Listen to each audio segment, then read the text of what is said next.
अस्सलाम वालेकुम रहमतुल्लाहि व बरकातहू।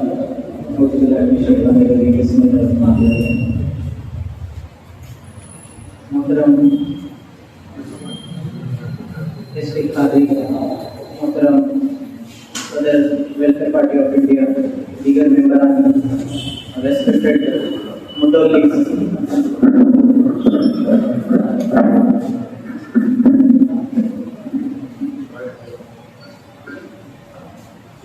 आज जैसे पूरे हिंदुस्तान में वक्फ को लेके अलग अलग जगहों पे अलग अलग तरीकों से एक एहतजाज हो रहा है। हमने हाथों पे काली पट्टी बांधी, हम सड़कों पे उतरे, हमने पार्लियामेंट में आवाज उठाई। अभी जैसा कॉन्स्टिट्यूशन में एक गवर्नमेंट को इख्तियार दे दिया गया है कि वो कोई भी लॉ पार्लियामेंट में पास कर सकती है। आर्टिकल 245 कॉन्स्टिट्यूशन का कहता है कि स्टेट गवर्नमेंट हो या यूनियन गवर्नमेंट हो, उसको ये इख्तियार है कि अगर उसकी मेजॉरिटी है लोकसभा राज्यसभा में, वो कोई भी लॉ पास कर सकती है। वही कॉन्स्टिट्यूशन उसके पार्ट 3 में कुछ फंडामेंटल राइट्स देता है, जो आर्टिकल 12 से लेके आर्टिकल 35 तक है। ये फंडामेंटल राइट्स एक्सक्लूसिवली उसके सिटीजन्स को दिया जाता है। जैसे हमारा कॉन्स्टिट्यूशन हिंदुस्तान का दुनिया का सबसे लंबा रिटन कॉन्स्टिट्यूशन है। जितना बड़ा हमारा कॉन्स्टिट्यूशन है, किसी देश का कॉन्स्टिट्यूशन इतना बड़ा नहीं है, किसी देश के कॉन्स्टिट्यूशन में इतने आर्टिकल्स नहीं है। इसी कॉन्स्टिट्यूशन के अंदर स्टेट या यूनियन गवर्नमेंट क्या लॉ पास कर सकती है, नहीं कर सकती, उसको इख्तियार दिया गया है। और इसी कॉन्स्टिट्यूशन के अंदर उसके जो सिटीजन्स हैं उनके लिए कुछ फंडामेंटल राइट्स दिए गए हैं। यही कॉन्स्टिट्यूशन एक तरफ स्टेट को ये राइट देता है कि वो कोई भी लॉ पास करे अगर उसकी मेजॉरिटी है, और दूसरे हाथ पे उसके सिटीजन्स को फंडामेंटल राइट्स देता है, जो बुनियादी बेसिक राइट्स हैं, जैसे right to religion, right to equality, right to freedom of religion, constitutional remedies. तो ये सारी चीजें, और उसी कॉन्स्टिट्यूशन के आर्टिकल 13 में ये साफ साफ लिखा गया है कि स्टेट कोई भी लॉ बना सकती है, मगर कोई ऐसा लॉ बना दे जो इस फंडामेंटल राइट्स को वायलेट करता हो, इस फंडामेंटल राइट्स के बीच में आता हो, तो ऐसी लॉ को माना नहीं जाएगा, उसको इनवैलिड करार दिया जाएगा। तो कॉन्स्टिट्यूशन बहुत बैलेंस तरीके से स्टेट को भी पूरा इख्तियार देता है और उसके सिटीजन्स को भी पूरा इख्तियार देता है कि अगर कोई हुक्मरान ऐसे काले कानून बनाता है जो आपके बेसिक बुनियादी राइट्स को, आपकी right to freedom of religion को वायलेट करता है, तो ऐसे राइट्स को कोर्ट में हम चैलेंज कर सकते हैं और इसी की बुनियाद पे इन कानूनों को हम इनवैलिड करार कर सकते हैं, इनकी कोई औकात नहीं रहेगी। अभी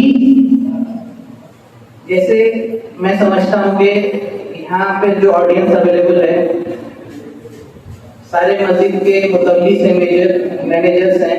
मैं ये नहीं समझता कि अभी मैं अपना वक्त क्या है, वक्त की हिस्ट्री क्या है, ये बेसिक बुनियादी बातें करके जाया करूँ। मैं सीधे मुद्दे की बात करूंगा कि ये कानून आया कैसे, अभी इस कानून का क्या स्टेटस है, और जो हम लोग सुप्रीम कोर्ट से उम्मीद लगाए बैठे हैं कि कल को ये पूरा कानून जो है फंडामेंटल राइट्स जो वायलेट हो रहा है हमारा, उसके बुनियाद में रद्द कर दिया जाएगा। तो इसको समझने से पहले हमें ये समझना होगा कि ये कानून जो ये लोग लेके आए और इससे पहले जो कानून था, उन दोनों में से क्या डिफरेंस है। इससे पहले जो कानून आया, क्या वो फंडामेंटल राइट्स वायलेट नहीं करता था, या अभी जो ये कानून लेके आए इसमें क्या ऐसी चीजें हैं जो हमारे बेसिक बुनियादी राइट्स हमसे छीन रही हैं। इसलिए मेरा सेशन थोड़ा टेक्निकल रहेगा, थोड़ी मैं लीगल लैंग्वेज यूज करूंगा, मैं कोशिश करूंगा जितना मैं आसान भाषा में समझा पाऊँ उसको मैं समझा पाऊंगा। कुछ मैं सेक्शंस, रूल्स इनकी बुनियादी मैं आपको समझाऊंगा ताकि आप लोग ऐसे पोजीशंस में बैठे हैं कि कल को कोई भी जनरल आदमी आपसे सवाल कर सकता है, सही साहब आप बोल रहे हैं वक्त में ये परेशानी है, बट कहाँ पे उस बात को लिखा गया है, कहाँ पे ऐसी चीजें हैं जो एक्चुअल वायलेट कर रही है। और ये चीजें मैं जो आपसे बताऊंगा, आपसे आज शेयर करूंगा, इन्हीं ग्राउंड्स पे हम लोगों ने पिटीशन फाइल किया है सुप्रीम कोर्ट में। कल को अगर फैसला सुप्रीम कोर्ट का आता है तो बहुत सारी चीजें हैं, उसमें कुछ बुनियादी चीजें मैं बताऊंगा जिसके बेसिस में सुप्रीम कोर्ट अपना फैसला सुनाएगी। बहरहाल अभी करंट स्टैंडिंग इस एक्ट को लेके क्या है मैं आपको थोड़ा बता देता हूँ। 8 अगस्त 2024 को लोकसभा में पहली बार वक्फ अमेंडमेंट बिल इंट्रोड्यूस किया गया, फिर ये राज्यसभा में पास हुआ, फिर ऑब्जेक्शन रेज होने पे जॉइंट पार्लियामेंट्री कमेटी सेटअप की गई, कुछ चीजें निकाली गई, कुछ चीजें जोड़ी गई। बहरहाल 5 अप्रैल 2025 को ये दोनों हाउस में पास होके प्रेसिडेंट का एसेंट मिलके ये एक्ट बन गया, मतलब ये पूरे हिंदुस्तान में लागू हो गया। जैसे ही ये पूरे हिंदुस्तान में लागू हुआ, देश भर में हम लोगों ने देखा कि प्रोटेस्ट शुरू हुए और हंड्रेड्स ऑफ पिटीशंस जो है सुप्रीम कोर्ट में फाइल हुए। अलग अलग पॉलिटिकल पार्टीज ने फाइल किया, जमात के लोगों ने फाइल किया, इंडिविजुअल कम्युनिटीज ने फाइल किया। तो बहरहाल multiple of petition supreme court में फाइल हुए। 16 अप्रैल 2025 को सुप्रीम कोर्ट की पहली हियरिंग हुई इस पिटीशन को लेकर। 5 मई 2025 को हमारे जो ex chief justice of India थे, जस्टिस संजीव खन्ना, उनका रिटायरमेंट करीब आ रहा था। तो उन्होंने कहा कि मैं इस केस को कंक्लूड नहीं कर पाऊंगा मेरे रिटायरमेंट से पहले। तो उन्होंने इस केस को, जो अभी current chief justice of India है जस्टिस बी.आर. गवई, उनको उन्होंने केस सौंप दिया। अभी लास्ट हियरिंग इसकी हुई है 22 मई को, यहाँ पे पिटिशनर्स ने अपना आर्गुमेंट खत्म कर दिया और इंटरिम स्टे मांगा था, उसका डिसीजन अभी सुप्रीम कोर्ट ने रिजर्व कर लिया। नेक्स्ट हियरिंग इसकी कब होगी अभी इसकी कोई डिटेल्स बाहर नहीं है। तो बहरहाल सुप्रीम कोर्ट में ये एक्ट चैलेंज हो चुका है। मैं बात अपनी शुरू करने से पहले ही ये चीज मैं क्लियर कर दूं कि कॉन्स्टिट्यूशन के हिसाब से देश चलता है। जैसे मैंने बोला, पॉलिटिशियन से पार्लियामेंट को ये अख्तियार है लॉ बनाने का, सिटीजन्स को ये राइट है कि उसकी फंडामेंटल राइट वॉलेट्स ना हो। वही कॉन्स्टिट्यूशन कोर्ट्स को भी अख्तियार देता है कि ऐसा अगर कोई लॉ बने जो फंडामेंटल राइट वॉलेट हो तो आप उसको रिव्यू करके आप उसको खत्म कर सकते हैं। जनरल लोगों में सुनने को मिलता है कि सुप्रीम कोर्ट का फैसला आएगा तो ये पूरा एक्ट रद्द हो जाएगा, बल्कि पूरा एक्ट रद्द होना बहुत मुश्किल है। एक कॉन्सेप्ट है कॉन्स्टिट्यूशन में, डॉक्ट्रिन ऑफ सेवरेबिलिटी। इसको आसान लफ्जों में अगर समझाऊं तो सेपरेशन करना। मान लो कुछ 40-45 अमेंडमेंट ये लेके आए हैं 1995 के एक्ट को अमेंड करने के लिए। उस अमेंडमेंट से जो मैं बात करूंगा, मान लीजिए 10-15 सेक्शंस जो डायरेक्ट फंडामेंटल राइट्स को वायलेट करते हैं, सुप्रीम कोर्ट क्या कर सकती है कि उन सेक्शंस को बोल देगी गवर्नमेंट को आप हम इसको रिमूव कर रहे हैं। इसके अलावा जो सेक्शंस बचेंगे वो सेक्शंस इसमें लागू होंगे। तो इस कॉन्सेप्ट के साथ देश का लॉ चलता है। ये कहना अभी इस वक्त गलत होगा कि सुप्रीम कोर्ट का फैसला आने के बाद ये जो 2025 का अमेंडमेंट है ये बिल्कुल रद्द हो जाएगा। इसमें से हम पेटिशनर्स ने क्या आर्ग्यू किया है, कोर्ट को हमने इस हद तक कन्विंस किया है जो फंडामेंटल राइट को वायलेट करते हैं वो सेक्शंस रिमूव करने के लिए वो सेक्शंस रिमूव हो सकते हैं। ये नहीं कि पूरा एक्ट इनवैलिड हो जाएगा। तो पहली बात तो ये है।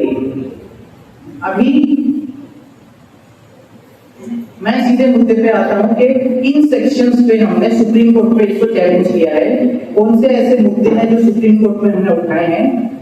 अगर पढ़ो तो 100 से ज्यादा पिटीशन फाइल हुए हैं। सुप्रीम कोर्ट ने बोला कि वो 10 पिटीशंस को सुनेगा, उसमें भी बहुत सारे इश्यूज रेज किए गए हैं।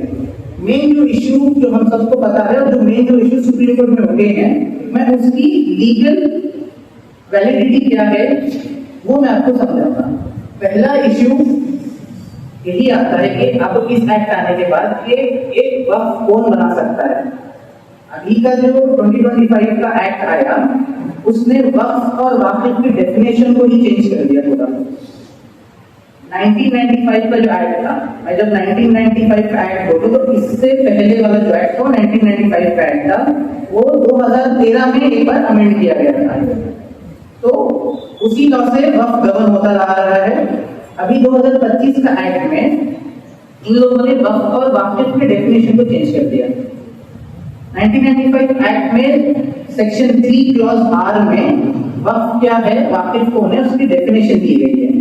उस एक्ट के हिसाब से चले तो कोई भी पर्सन हो वो वक्फ क्रिएट कर सकता है। कोई भी पर्सन, एनी पर्सन, मतलब जरूरी नहीं कि वो मुसलमान हो, नॉन मुस्लिम भी वक्फ को क्रिएट कर सकता है। ये जो 2013 के अमेंडमेंट की मैंने बात की थी, उस अमेंडमेंट के बाद ये एनी पर्सन का वर्ड डाला गया। उससे पहले अगर हम जाए वक्फ की शुरुआत से 1913 या 1923 या 1954 इवन 1995 तक भी सिर्फ मुसलमान वक्फ कर सकता था। 2013 के अमेंडमेंट के बाद एनी पर्सन कैन क्रिएट वक्फ बना दिया, मतलब नॉन मुस्लिम भी वक्फ कर सकते हैं। तो अभी 2025 के एक्ट में इन्होंने उस चीज को रिवर्स कर दिया। एक तो बोल दिया कि सिर्फ मुसलमान वक्फ कर सकता है, इन्होंने ऊपर से ये बोल दिया कि कोई भी पर्सन जो बता पाए, जो दिखा पाए कि वो पिछले 5 साल से इस्लाम को प्रैक्टिस कर रहा है। ये इतनी बेतुकी बात है कि आप पहले तो किसी सिटीजन से ये नहीं पूछ सकते कि आप बताओ कि आप अपने मजहब को इस 5 साल से प्रैक्टिस कर रहे हैं। दूसरे मजहब में शायद वो बता पाए कि मैंने इस टाइम पे इस चीज की है तो मैं इस मजहब को प्रैक्टिस कर रहा हूँ। इस्लाम में जिस वक्त आपने कलीमा पढ़ा मुसलमान हो गए, तो आप उनको क्या बताएंगे कि भाई मैं इतने रोजे रखे, मैं इतने नमाज पढ़ रहा हूँ 5 साल से, मैं इतने हज कर रहा हूँ। इसके रिगार्डिंग लॉ बहुत वेग है, कोई क्लैरिटी नहीं है। तो अभी वक्फ किसी को करना है तो वही कर सकता है जो पिछले 5 साल से इस्लाम प्रैक्टिस कर रहा है। ये डायरेक्ट किसको वायलेट करता है, हमारे आर्टिकल 14 जो इक्वालिटी बिफोर लॉ है, आर्टिकल 15 जो प्रोटेक्ट और प्रोहिबिट करता है कि कास्ट, रिलीजियन, जेंडर के बेस पे आप किसी को अलग करो, आर्टिकल 25 जो हमारा right to freedom of religion है, इन सारे आर्टिकल्स को, फंडामेंटल राइट्स को डायरेक्ट वायलेट करता है। और कोई अगर नया नॉन मुस्लिम कन्वर्ट होता है इस्लाम में, उसके लिए तो ये बहुत परेशानी की बात है। अगर वो आज कन्वर्ट हो गए, कल को वक्फ करना चाहा तो उसको नहीं करने देंगे, क्योंकि ये बोलेंगे 5 साल आपके नहीं हुए। ये 5 साल का जो क्राइटेरिया इन्होंने रखा है, यही पहली बार बेबुनियाद है। 5 साल के बाद क्या मैं अच्छा मुस्लिम बन जाऊंगा या मैं 5 साल से पहले बुरा मुस्लिम रहूंगा? तो ये बेसिक बुनियादी बात है और ये पहली चीज है जो सुप्रीम कोर्ट ने चैलेंज की है। अब थोड़ा और डिटेल में इसको बोलूं तो आर्टिकल 21 जो हमारा राइट टू प्राइवेसी बोलता है, उसमें ये राइट भी दिया है और एक फ्रीडम भी दिया है कि आप अपने रिलीजियस मैटर में राइट टू साइलेंट का राइट भी आपको दिया गया है, फ्रीडम टू साइलेंट। आप चुप रह सकते हैं, ना कोई शख्स आपको पूछ सकता है, ना कोई इदारे या स्टेट आके आपको पूछ सकती है कि आप बताओ आप अपने खुदा से कितने कनेक्टेड हो।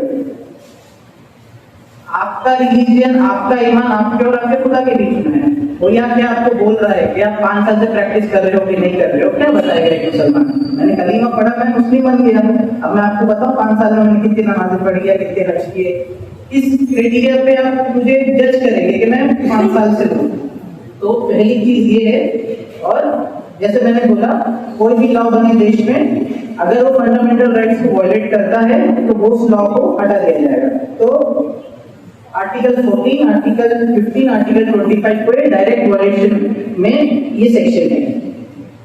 अब आगे बढ़ते हैं नेक्स्ट इशू जो बहुत ज्यादा चर्चे में है कि इन्होंने हमारा जो एक प्रिंसिपल था वक्फ बाय यूजर, इस कॉन्सेप्ट को पूरी तरीके से डिलीट कर दिया एक्ट से। 1995 की एक्ट में फिर से बात करें तो सेक्शन 3 क्लॉज R1 में क्लियरली बोला गया है कि वक्फ कौन कर सकता है, रिलीजियस, पायस और चैरिटेबल पर्पस के लिए। और वक्फ बाय यूजर को आइडेंटिफाई किया गया है कि ये भी एक तरह का वक्फ है। जरूरी नहीं कि आपका रिटर्न डिक्लेरेशन हो तभी वक्फ हो जाएगा।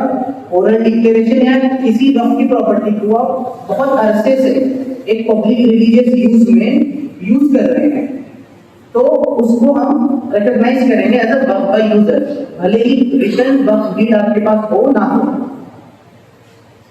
अभी ये जो 2025 का एक्ट है, क्लॉज 49B और क्लॉज 49E इस पे डायरेक्ट हमला करता है। क्लॉज 49B के हिसाब से वक्फ बाय यूजर का मतलब वक्फ बाय यूजर का टर्म ही एक्ट से कंप्लीट डिलीट कर चुके हैं।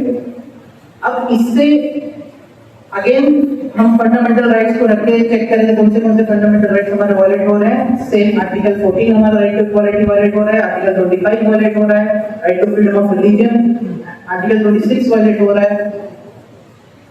अब ये इतना आर्बिट्रेरी ये लोग लेके आए हैं बिना किसी जस्टिफिकेशन के। अगर मैं ये बोलूं इस बात को तो हंसी आएगी कि जो बाबरी मस्जिद का अयोध्या का जो जजमेंट आया था, हजारों पेज का जजमेंट है, उसमें खुद जजेस ने 20 to 21 pages Waqf by user के प्रिंसिपल को एक्नॉलेज करते हुए लिखा है कि वक्फ बाय यूजर जो है ये स्ट्रॉन्ग कॉन्सेप्ट है, एक इस्लामिक जूरिस्प्रूडेंस का हिस्सा है, एक जूरिस्प्रूडेंस ऑफ लॉ है, एक प्रिंसिपल चला आ रहा है इस्लाम में जो कि वैलिड है। खुद जजेस ने उस केस में वक्फ बाय यूजर के कॉन्सेप्ट पे मोहर लगाई थी। अभी ये लोग किस बुनियाद पे वक्फ बाय यूजर को कंप्लीट डिलीट कर दे रहे हैं समझ के बाहर है। बस इसलिए कि आगे से जो भी वक्फ क्रिएट हो, इनके क्लॉज 21A जो अभी पास किया है, जो सेक्शन 36 पुराने एक्ट को अमेंड करता है, उसमें क्लियरली बोला गया है कि इसके बाद कोई भी वक्फ अगर बनना है उसका रिटर्न वक्फ डीड बनेगा। मतलब आप ओरल वक्फ का कॉन्सेप्ट ही खत्म कर रहे हो। अगर कोई इंसान मरते दम पे वक्फ करना चाह रहा है तो वक्फ कैसे करेगा? बोल के ही जाएगा ना, जो इस्लामिक प्रिंसिपल में और इवन कोर्ट्स ने इसको सफा लगाया कि वो कर सकता है। तो इन्होंने इस कॉन्सेप्ट को कंप्लीट डिलीट कर दिया। और उससे मान लो कल को इतनी पुरानी हमारी प्रॉपर्टीज है, 500 साल 700 साल वाली प्रॉपर्टीज, उन प्रॉपर्टीज का क्या होगा? इन्होंने इसका क्लेरिफिकेशन नहीं दिया। ये लोग कहते हैं कि वक्फ डीड बनाना प्रोस्पेक्टिवली अवेलेबल है, मतलब इस कानून के आने के बाद कोई भी नया वक्फ अगर बनेगा उसमें वक्फ का डीड, रिटर्न डीड होना जरूरी है। अब उन प्रॉपर्टीज का क्या जिनके वक्फ डीड नहीं है, तो इन लोगों का कहना है कि रजिस्टर तो आपको फिर भी करना पड़ेगा उन प्रॉपर्टीज को, भले ही वक्फ डीड आपके पास ना हो, बट कोई ना कोई डॉक्यूमेंट आपको दिखा के प्रूफ करना पड़ेगा। 700 साल 500 साल वाली प्रॉपर्टीज कितने मुतल्लिक उसमें चेंज हुए होंगे, कितने डॉक्यूमेंटेशन चेंज हुए होंगे, उसमें आज भी प्रॉपर्टीज लिटिगेशन में है। 40% ऑफ द प्रॉपर्टीज इसलिए लिटिगेशन के अंदर है क्योंकि वो प्रूफ नहीं कर पा रहे कि वक्फ की प्रॉपर्टी है, भले ही 700 सालों से सिर्फ वक्फ के मामलों में वो यूज हो रही है। तो ये एक प्रिंसिपल इन लोगों ने बहुत ही अनक्लियर तरीके से रख दिया है। और इसी का 2025 क्लॉज 9E ये भी कहता है कि अगर कल को डिस्प्यूट आता है, मान लो मैं किसी वक्फ की प्रॉपर्टी को क्लेम करता हूं, ये वक्फ की नहीं है मेरी प्रॉपर्टी है, तो भले ही आप उसको 700 साल से वक्फ में प्रॉपर्टी चला रहे हो, आप ये बोल के नहीं कह सकते कि मैं तो वक्फ बाय यूजर है ये प्रॉपर्टी, मैं तो इसको 700 साल से चला रहा हूँ, 500 साल से मस्जिद है, आप कैसे क्लेम कर सकते हो? आप क्लेम नहीं कर सकते। वक्फ बाय यूजर का कॉन्सेप्ट कंप्लीटली डिलीट कर दिया है, आप उसको डिफेंस ले ही नहीं सकते कोर्ट में। तो ये चीजें खत्म हो गई। इससे जाहिर सी बात है कल को कोई भी मस्जिदों पे, कब्रिस्तानों पे, मस्जिदों की जगहों पे अगर केस करता है तो मुतल्लियों और मैनेजर्स के सर पे बहुत भारी बोझ पड़ने वाला है, क्योंकि उनको प्रूफ करना है कि नहीं ये वक्फ की ही प्रॉपर्टी है। तो ये दूसरा इशू हो गया। तीसरा इशू जो बहुत चर्चे में है कि सेंट्रल वक्फ काउंसिल और स्टेट वक्फ बोर्ड में आपने नॉन मुस्लिम्स को जगह दी। और मेरे से भी जो भी सवाल करता है या बहुत जगह जो मैंने चर्चे सुने हैं, बस यही चर्चे सुने हैं कि 2 नॉन मुस्लिम मेंबर्स आपने मैंडेटरी कर दिए। आपने नॉन मुस्लिम 2 मेंबर्स को कैसे जगह दे दी कि हमारे सेंट्रल वक्फ काउंसिल, हमारे सेंट्रल बोर्ड, हमारे स्टेट वक्फ बोर्ड में आके वो हिस्सा लें। इस एक्ट को इतनी चतुराई से, इतनी बारीकी से ड्राफ्ट किया गया है, जब आप इस मैं जो बोल रहा हूँ सेक्शंस को पढ़ेंगे आपको समझ में आएगा। यहाँ पे सिर्फ 2 लोगों की जगह नहीं दी गई है नॉन मुस्लिम्स की। यहाँ पे अगर मैं सेंट्रल वक्फ काउंसिल को आपको एक्सप्लेन करूँ 1995 के एक्ट के हिसाब से, इसमें सिर्फ चेयरपर्सन जो था, वो जो union minister x official chairperson बन जाता है, उसको छोड़ के बाकी सब मुसलमान थे। अभी के एक्ट के हिसाब से इसमें टोटल 22 मेंबर रहेंगे, जिनमें से अगर इस एक्ट को आप बारीकी से पढ़ेंगे तो 12% की पॉसिबिलिटी है कि नॉन मुस्लिम्स आ जाए। मतलब मेजॉरिटी में नॉन मुस्लिम आ सकते हैं, माइनॉरिटी में मुस्लिम चले जाएंगे। इसको कैसे, मैं थोड़ा आपको डिटेल में बताता हूँ। अभी मान लीजिए कि क्लॉज 10 इस 1995 एक्ट का बोलता है कि सेक्शन 9 जो है 1995 का है, उसको हम अमेंड करेंगे। जैसे पहले आप सब मुसलमान थे, उसको अमेंड करके ये लोग ये लेके आ रहे हैं। ये क्या कह रहे हैं? मैंडेटरी 10 लोग मुसलमान रहेंगे, 22 में से 10 लोग मैंडेटरी रहेंगे ही रहेंगे मुसलमान।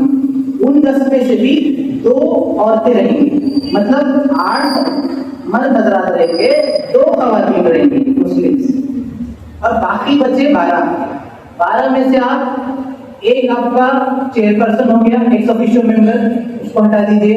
एक आपका ज्वाइंट सेक्रेटरी हो गया, स्टेट का जो सेंट्रल का जो संभालता है चीजें, उसको हटा दीजिए। बाकी बचे 10।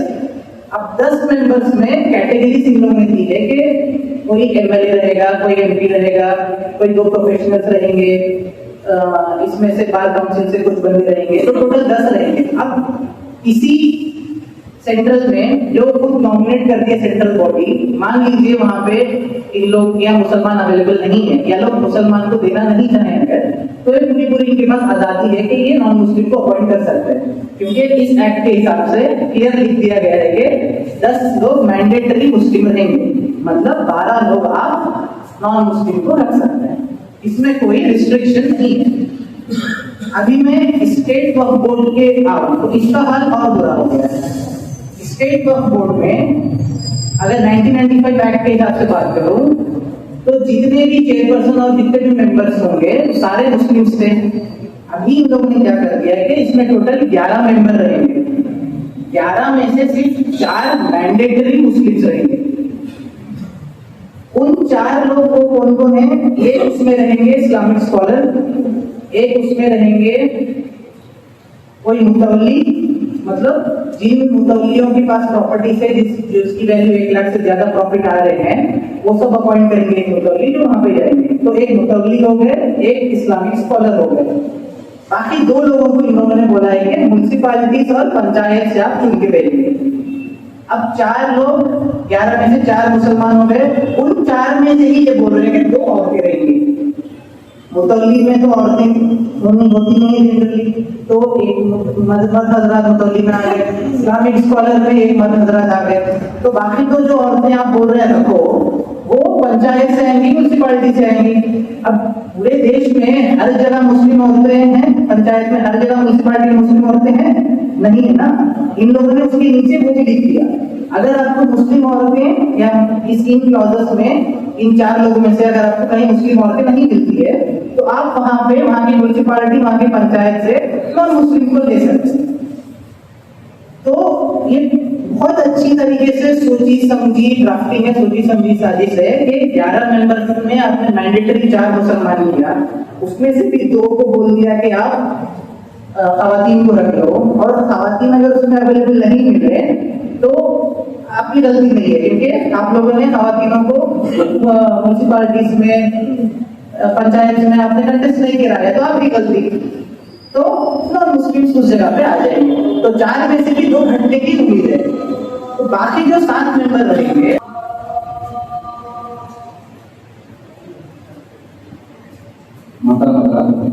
आप लोग पूरे इत्मीनान के साथ प्रोग्राम के इख्तिताम तक बैठे। इंशाअल्लाह प्रोग्राम के इख्तिताम पर नमाज इशा का और काम का इंतजाम नहीं कराएगा।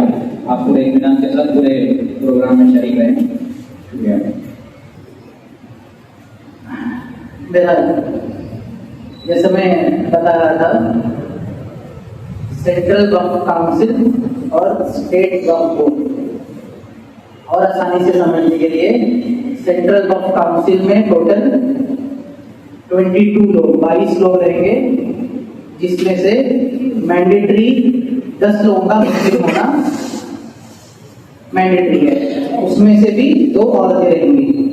बाकी जो बचे 12 उनमें से 2 लोगों का नॉन मुस्लिम होना मैंडेटरी है, और बाकी जो 10 बचे उनको भी अगर सेंट्रल गवर्नमेंट चाहे तो नॉन मुस्लिम रख सकती है।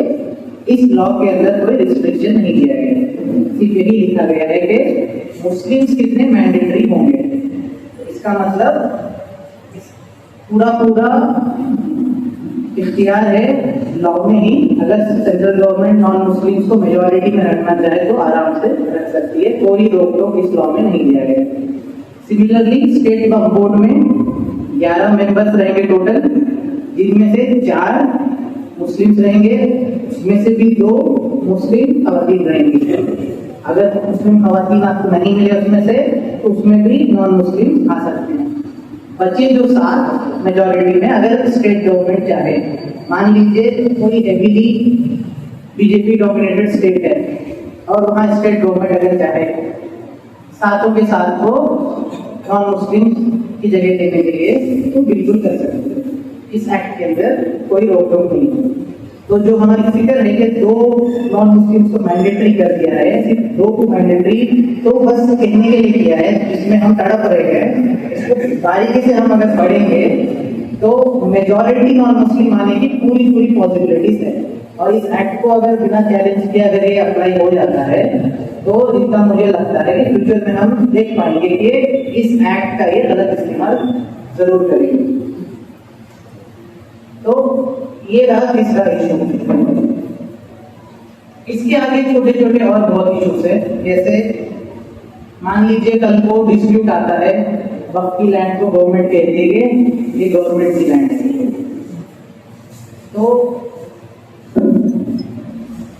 अभी के सेक्शन 3C क्लॉज 2 में जो अमेंड किया गया है 2025 का, उसमें गवर्नमेंट कहती है कि अगर ऐसा डिस्प्यूट आ जाए कि गवर्नमेंट की लैंड है कि नहीं है, तो जब तक ये तय नहीं होता कि ये गवर्नमेंट की लैंड है, तो उसको गवर्नमेंट की लैंड ही माना जाएगा। भले ही आप बड़े अरसे से वहां पे वक्फ की जमीन है या मस्जिद है, जो भी है, अगर गवर्नमेंट अपना क्लेम करती है उसमें कि गवर्नमेंट की लैंड है, जब तक ये साबित नहीं हो जाता कि गवर्नमेंट का है कि वक्फ का है, इसको माना जाएगा गवर्नमेंट का लैंड। मतलब वहां पे वक्फ की जो एक्टिविटीज है वो रोक दी जाएगी।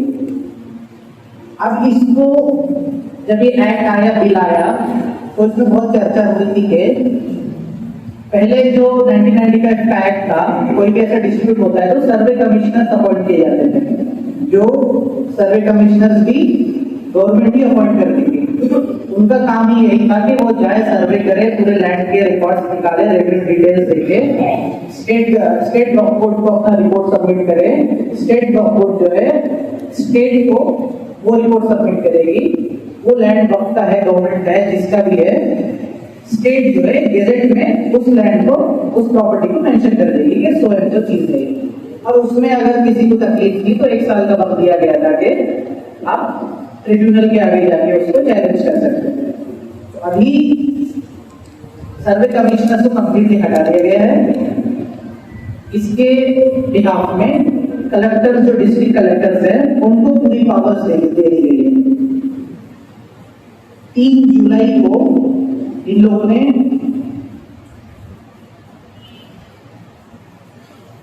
ये रूल्स निकाले, 3 जुलाई 2025 को। इस रूल 7 में बस अभी इन लोगों ने क्लियर किया है कि पहले कैसा था, जैसे मैंने बोला, जब तक ये साबित नहीं हो जाता है गवर्नमेंट का लैंड है, ये गवर्नमेंट का लैंड ही रहेगा, और सर्वे करने के लिए कलेक्टर जाएंगे। टाइम लिमिट नहीं दिया गया था कि सर्वे करके कलेक्टर रिपोर्ट कब सबमिट करेंगे, साल लेंगे, 10 साल लेंगे। इस बात पे बहुत ऑब्जेक्शन हुआ, तो बस अभी इन लोगों ने जून 3 को लिस्ट ऑफ रूल्स निकाले हैं, जिसमें रूल 7 में ये लिखा गया है कि कलेक्टर 1 साल का वक्त लेगा इस रिपोर्ट को सबमिट करने के लिए। बहरहाल इसमें अगर हम लीगल बुनियादें देखें, ये चीज क्यों गलत है। पहली बात तो इस एक्ट का नाम आपने बदल के जो रखा है कि यूनाइटेड वक्फ एम्पावरमेंट एफिशिएंसी डेवलपमेंट एक्ट, आप चाहते हैं कि इसमें एफिशिएंसी आए, डेवलपमेंट आए।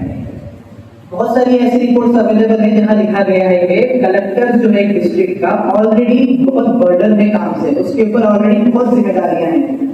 एक ऐसा वक्फ एक्ट था हमारे पास जिसके लिए स्पेशल ट्रिब्यूनल था, स्पेशल सर्वे कमिश्नर था, जिसका काम ही यही था कि डिस्प्यूट कहीं हो तो जाओ आप उसको सर्वे करो और रिपोर्ट सबमिट करो। वो चीज एफिशिएंट है या ऐसे बंदे को आप सर्वे कमिश्नर बना रहे हो, सर्वे का इख्तियार दे रहे हो जो पूरी डिस्ट्रिक्ट के रेवेन्यू को संभालता है, या वो चीज एफिशिएंट है। तो आपका जो मकसद था इस एक्ट में एफिशिएंसी लाने का, वो ही आप भूल गए। डिस्ट्रिक्ट कलेक्टर को आपने अथॉरिटी दी, जो डिस्ट्रिक्ट कलेक्टर को गवर्नमेंट अपॉइंट करती है, जो सारे डिस्ट्रिक्ट का रेवेन्यू देखता है। डिस्ट्रिक्ट कलेक्टर की मजाल होगी कि वो ऑल्टर रिपोर्ट या गलत रिपोर्ट या सही रिपोर्ट स्टेट को दे देगा। जब गवर्नमेंट खुद अपना लैंड क्लेम कर रही है और डिस्ट्रिक्ट कलेक्टर को अपना ही बंदा भेज रही है, या भाई तो सर्वे कर, डिस्ट्रिक्ट कलेक्टर आके पूरी ईमानदारी के साथ बोल देगा इसकी गारंटी है, और जो ऑलरेडी उसके ऊपर इतना बर्डन है पूरे डिस्ट्रिक्ट का, उसको काम करना है, वो टाइम निकाल के ये चीज जाके अभी करेगा, वो एफिशिएंट है। या सिर्फ एक सर्वे कमिश्नर था जिसका काम ही यही था, वो एफिशिएंट था। तो ये चीज ये जो बोल रहे हैं वो खुद पे लागू नहीं कर रहे हैं। दूसरी बात, एक कॉन्सेप्ट है लॉ में, प्रिंसिपल ऑफ नेचुरल जस्टिस, और एक लैटिन में हम लोग लीगल मैक्सिम बोलते हैं। एक लैटिन वर्ड है निमो जुडेक्स इन स्वा कॉजा। उसका मतलब ये है कि नो वन कैन बी ए जज इन देयर ओन कॉज। मतलब आप अपनी ही परेशानियों में खुद जज नहीं बन सकते। गवर्नमेंट की खुद की परेशानी है कि उसका लैंड वक्त में ले लिया है, और आप खुद जज बन के कलेक्टर को भेज रहे हैं, जाओ भाई तुम सर्वे करो, और सर्वे करने तक जो है गवर्नमेंट की प्रॉपर्टी को मानी जाएगी। और एक साल बाद वो सर्वे रिपोर्ट जब देगा, गवर्नमेंट खुद डिसाइड करेगी उस सर्वे रिपोर्ट पे कि ये गवर्नमेंट की प्रॉपर्टी है कि नहीं है। आप लोग आगे वाली पार्टी को सुनने का मौका ही नहीं दे रहे। अगर डिस्प्यूट आए तो आप आगे वाली मुतल्ली से बुलाओ, उनको पूछो, अपना डिफेंस रखने का मौका दो, वो मौका नहीं दे रहे। क्लियर कट, अगर गवर्नमेंट ने क्लेम कर दिया कल को कि ये प्रॉपर्टी गवर्नमेंट की है, तो वो गवर्नमेंट की ही मानी जाएगी, आपकी नहीं मानी जाएगी। सर्वे कमिश्नर के लिए कलेक्टर साहब 1 साल का वक्त आराम से लेके 1 साल के बाद रिपोर्ट सबमिट करेंगे, फिर जाके आपको ट्रिब्यूनल में जाना होगा, वहां जाके चैलेंज करना होगा कि नहीं ये हमारी प्रॉपर्टी है। अगर वक्फा यूजर का आप लोग सोच के जा रहे हैं कि अगर वक्फ डीड आपके पास नहीं है तो वो डिफेंस भी आप नहीं ले सकते, क्योंकि वक्फा यूजर को कंप्लीट हटा दिया गया है। आपके पास प्रॉपर डीड होनी चाहिए, पेपर्स होने चाहिए उसको प्रूव करने के लिए। एक लंबा अरसा उसमें निकल जाएगा। तो जो वक्फ की प्रॉपर्टी जिससे बहुत लोगों का फायदा हो रहा था, जहाँ पे मस्जिदें थी, जहाँ पे कब्रिस्तान थी, लिटिगेशन में आके तो उसे 5 साल तक ऐसे ही पड़ी रहेगी, और गवर्नमेंट उसके साथ जो है तो वो करेगी। आप अपना सुनने का मौका दे रहे हैं, ना डिफेंस का मौका दे रहे हैं मुतल्लिक को, तो आप इसको आप एफिशिएंट बोल रहे हैं, इसको आप डेवलपमेंट बोल रहे हैं, तो ये सरासर गलत है। दूसरा इश्यू एक आता है कि जैसे इनका मैंने सेक्शन पढ़ा था, सेक्शन 3E, जिसमें क्लियर कट बात कर दिया, मतलब मना कर दिया कि शेड्यूल्ड ट्राइब में जो भी मुस्लिम्स होंगे वो अपना तो वक्त कर ही सकते हैं। शायद इनको नहीं पता कि शेड्यूल्ड ट्राइब के लोग भी मुसलमान हो सकते हैं। उनको क्लियर कट उनका इख्तियार ही छीन लिया। जो फंडामेंटल राइट उनको देता है आर्टिकल 25 में, आर्टिकल 26 में, freedom of religion, freedom to manage its own affairs, वो उनसे कंप्लीटली छीन लिया। कोई भी शेड्यूल्ड ट्राइब का बंदा अगर वक्त करना चाहे मुसलमान तो वो कर ही नहीं सकता सेक्शन 3E के हिसाब से। अब पहले क्या होता था, केस होता था ट्रिब्यूनल में जाते थे, ट्रिब्यूनल का फैसला आता था, उसको बाइंडिंग इफेक्ट दिया जाता था, मतलब उसका फैसला फाइनल था। सिर्फ टेक्निकल ग्राउंड्स में, जैसे कोई कॉन्स्टिट्यूशनैलिटी का मैटर आ गया या फिर कोई प्रोसेस सही से नहीं हुआ, सिर्फ उन ग्राउंड्स पे आप हाई कोर्ट में जा सकते थे। अभी इन लोगों ने उसको भी चेंज कर दिया। अभी आप ट्रिब्यूनल में जाओ, वहां पे कोई भी फैसला आए, 90 डेज का आपके पास टाइम है, आप हाई कोर्ट जा सकते हैं। हाई कोर्ट में शुरुआत से सारी चीजें, फैक्ट्स और लॉ अप्लाई होगा। हाई कोर्ट फिर से सबको सुनेगा कि मैटर क्या है। आप मुझे बताओ एफिशिएंट क्या है फिर? एक उसके लिए प्रॉपर ट्रिब्यूनल जो पूरी चीजें देख के अपना फैसला सुनाता था, वो एफिशिएंट रहा कि ट्रिब्यूनल के फैसला आने के बाद भी आप अपील कर सकते हैं, अपील में जा सकते हैं, फिर हाईकोर्ट में फिर सारी चीजें वापस शुरू होगी। मतलब आप इनका जब एक्ट पढ़ेंगे तो हर सेक्शन को एक दूसरे सेक्शन से जोड़ के पढ़िएगा।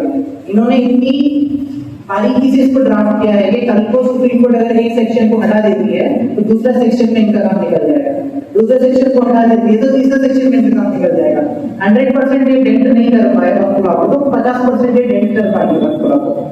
तो इस बारीकी से लोगों ने इसको ड्राफ्ट किया है। बहरहाल ऐसे बहुत सारे मुद्दे हैं जो हम लोगों ने, जो मैंने मुद्दों की बात की है, इन मुद्दों को और भी कुछ मुद्दों को हमने सुप्रीम कोर्ट में इसको चैलेंज किया है। पिटिशनर्स ने अपना आर्गुमेंट कंक्लूड कर दिया। अभी जो सुप्रीम कोर्ट का फैसला रिजर्व है वो आना बाकी है। मेरा लीगल पॉइंट ऑफ व्यू में आपसे बताने का ये मतलब था कि आप लोग इस एक्ट को पढ़िए, जो मैंने सेक्शंस बताए गए हैं उसको बस एक बार पढ़िए, आपको कुछ समझ में आ जाएगा कि ये एक्ट क्यों सही है, क्यों गलत है। सिर्फ सब लोग बोल रहे हैं, लोग बोल रहे हैं, हम भी बोलेंगे गलत है, वाकई में गलत है, बट बिना जाने हम इसको बोलेंगे गलत है कि सही है, कितना गलत है हम नहीं बोल पाएंगे, कितना ज्यादा गलत है। तो बहरहाल ज्यादा वक्त नहीं लेते हुए मैं अपनी बात को खत्म करता हूँ यहाँ पे। आगे की इसके बारे में और कुछ चीजें और मतौली के रिलेटेड इंशाल्लाह मासूम साहब आपसे जिक्र करेंगे। और वेलफेयर पार्टी और उसके जिम्मेदारान और आप सब रिस्पेक्टेड टोटलीज का मैं शुक्रिया अदा करता हूँ कि आपने अपने कीमती वक्त निकाला और वक्त अमेंडमेंट जैसी इम्पोर्टेंट चीज के लिए आप फिक्रमंद हुए और यहाँ पे आए और मेरी बात आपने सुनी। जज़ाकल्लाह खैर। अस्सलाम वालेकुम।